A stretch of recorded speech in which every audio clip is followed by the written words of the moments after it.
Hey, this is Mark from Caliber Home Loans. It's Saturday the 16th. We're going to go over the markets of the week ending on the 15th. Today I'm using a little bit different chart just to show. This was Friday's chart. I have a different program that makes it a little bit easier to see where exactly we started and where exactly we ended. So you'll notice that pricing ended up a little bit less than where it started, which pushes rates up. So pricing gets worse on our side and forces rates up a bit, or just causes the rate to get charged more points.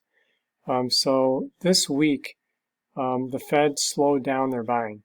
So they're not buying quite as many bonds. So in general, that put pressure on rates for the entire week. So let's take a look at the week, and you'll see that we started here. And then we ended here. So you can see that the reduced bond buying by the Fed had a big impact on the pricing of the bonds. So the pricing of the bonds dropped and caused rates to go up a smidge. They also started buying. So this is these charts that I use are for the 2.5% coupon on the conventional side. So they've started buying 2% bonds.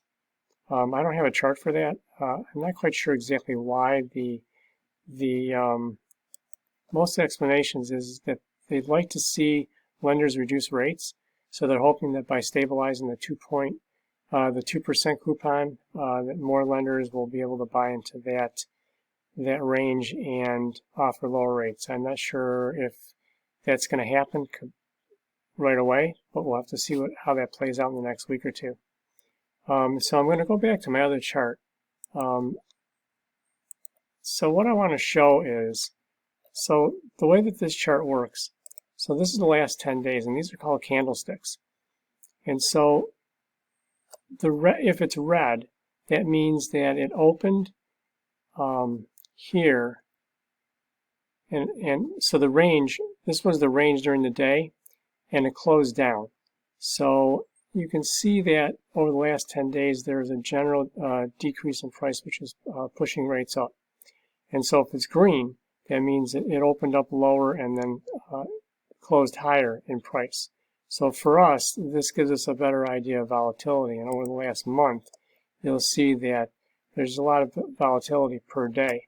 And I can show you the same chart over the last month without the volatility. It is a little bit easier to read, but the volatility gives us a better idea of what happens day to day as we move forward.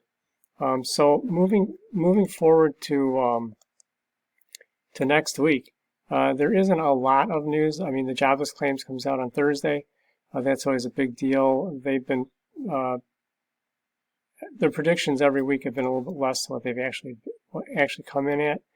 And really, the housing starts on Tuesday is usually a big deal. We expect those to be way down, of course, because construction has stopped in most of the country for a period of time. So as that starts to pick up, I think that those numbers will get better. I know there's a lot of pent-up demand, so it's going to be, we're just going to see how that plays out, how much that pent-up demand translates into new purchases. So again, so rates went up a smidge, pricing went down a smidge. The Fed kind of backed off a little bit and how much they're buying per day. So we'll just have to see how this plays out. But rates are still really low. We're still in the 3.25 range, typically, on a 30-year fixed, a little bit lower in FHA. So it's a great time to refinance. It's a great time to buy. I know a ton of houses are coming on the market. I've been watching this pretty closely, and especially in the Tri-County area where I primarily work. Tons of houses are coming on, so that's good news. We need more inventory. The buyers are coming out. I'm getting a lot more pre-approvals. I'm seeing more contracts come through, so that's good news. So any questions come up? Oh, and forbearance. So the FHFA came out with some guidance on forbearance. It's in the email, which is really good news. So they've kind of smoothed out the rough edges and said, okay, this is what's really going to happen on the conventional side. So it doesn't matter who the servicer is. Everybody has to fall in line, because I know the messages coming out of the servicers have been anything but consistent. So that's really good news for those consumers that are in forbearance as they move forward and try to get a handle on what exactly that means for them. So again, if any of you have any questions or your clients have questions about forbearance or the market in general, give me a shout, 248-705-8431. And you guys have a great weekend.